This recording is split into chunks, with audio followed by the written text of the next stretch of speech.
All right, so we got some new inflation numbers out today, and it did show that inflation, while the administration has been touting a drop in inflation, it touted it going back up in December. And it is still a far cry from the Fed's 2% target. But according to Biden's Treasury chief, the middle class has more wealth than before the pandemic. But that's still not being reflected in the polls, and another example of this growing disconnect between voters and Washington. Robert Wolf is here, a former Obama economic advisor and a Fox News contributor, and Douglas Holtz-Eakin is a former CBO director and American Action Forum president. Been looking forward to this all day, guys. So we just heard, okay, so she's the head of the Economic Council for the president. It was interesting. She stepped up to the microphone at the White House a short time ago during the briefing, and we all said, oh, yeah, Lael Brainerd. She's, the president's economic team. Not really familiar to people at home, but here was an exchange with some reporters. Listen. Why do you think the phrasing Bidenomics has not caught on? So I think, again, the president's economic policies are showing great results. What's your message to Americans who are feeling this every day when they buy and use things? If you look at overall purchasing power, people can buy as much as they could pre-pandemic, and they've got $1,700 extra to spend. What? Where'd you get that number? Robert, Douglas, welcome. Go, Robert, you first. I mean, I wasn't surprised by today's number because you and I spoke the other day, and I said inflation's going to have a longer tail than the Fed expects, and I didn't think that they should be talking, or anyone should be talking about forecasting rate cuts yet. With respect to what, Lael said, yeah, wages have gone up, purchasing power is higher, but you and I have talked about it, prices are still high for, these kitchen table issues. So it's not surprising that people aren't feeling it, but we are better off. But why, Douglas? Why does this White House keep saying the president's policies are working, touting Bidenomics? I mean, they're not even selling this to the reporters in that room. The middle one was Edward Lawrence with FBN. Okay, real quick, Peter Doocy is putting a question to Karine Jean-Pierre in that briefing room right now. Let's listen. People, it was very well received, and this is something that he's going to continue to do. He went to, obviously he was in Delaware, and then he went to South Carolina, also gave another impactful speech on our democracy and our freedoms, and then he went to Texas to honor a former Congresswoman, EBJ, who recently passed away, and he went there to pay his respect. So the president did a three-day swing. He went to 4 states. He's been out there. He's been able to talk directly to the American people, and we think that's really important. Tomorrow, he's going to be in Allentown, and you heard from Lael where he's going to talk about small businesses, how important, especially in Allentown, that's been 15 million applications in 3 years. That's a record number because it's important to see how Bidenomics is working. He's going to talk about Bidenomics, but let's not forget, if people are starting small businesses, they must have some confidence in the economy. So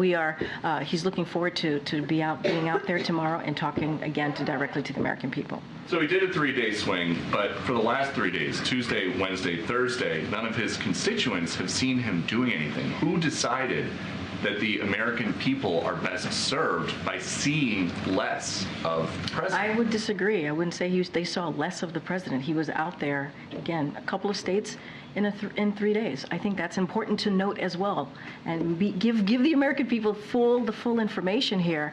And yesterday we noted this. He met with Paul Whelan's sister, Elizabeth Whelan. And this is a commitment when it comes to American hostages, bringing them home. The president has been committed to doing that.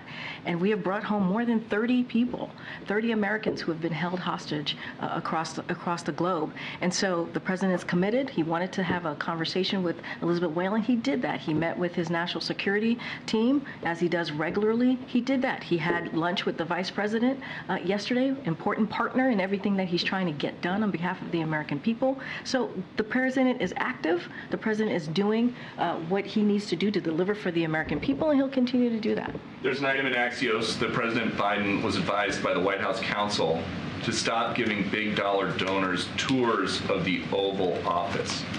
While he has been out of view of the public for the last 3 days, has he given any wealthy campaign donors tours of the Oval Office? So just speaking to that particular point, those stories that were out there, so as many of your outlets have covered, it is typical It is typical for all presidents, regardless of party, to host supporters at the White House complex, which is both, as you know, his working office as well as his personal residence as well. And President Biden and his team take all of this very seriously. We take rules concerning the White House and re-election seriously, and we're proud of that. We're proud of taking those rules very seriously. I just don't have anything else to add. Karen. On that meeting the president had with Paul Whelan's sister yesterday at the White House, was there something that prompted that meeting? Is there any progress on a deal to get Paul's release? Okay, so that was Peter Doocy's exchange with Karine Jean-Pierre. Obviously, some big questions over the president's daily activities. Sort of falls into the discussion we're having here. Robert, I'll ask you this. It was a question put to Karine Jean-Pierre. What is the president doing today? And Karine Jean-Pierre sort of struggled to answer that question. You could put that to the economy. What is the president do? They say day after day, the biggest focus is bringing down prices for this president and focusing on the middle class and the lower earners in this country. Well, if that's the biggest focus and the priority, what he's doing isn't working because prices are up. They remain up and they just went back up. Yeah, I mean, listen, inflation's down 2/3 from its peak, but yes, prices are up in different things, and they're also down in different things. But the service sector, and Douglas knows this better than me, which is 80% of the economy, we have service sector inflation, and so we're seeing it in rent, and we're seeing it in insurance, and we're seeing it in things. But the flip side is we've had every month wages outperform inflation since January of 2023. We need to keep that going. But, you know, we have to tell our story. And I think actually the president has been out. We can have a different debate on that. Well, Douglas, this is what people are feeling. Price increases under this president, just a 2-year span. Food up 34%, energy up 33%, electricity. By the way, we're in a 2-minute warning now to former President Donald Trump in that news conference at 40 Wall Street. But real quickly, this is what people are feeling. Yeah, briefly. In 2021, people worked year-round and got behind. Inflation was higher than wages. 2022, people worked year-round and fell further behind. Inflation was bigger than their wages. In the past 6 months, that's reversed. That's great.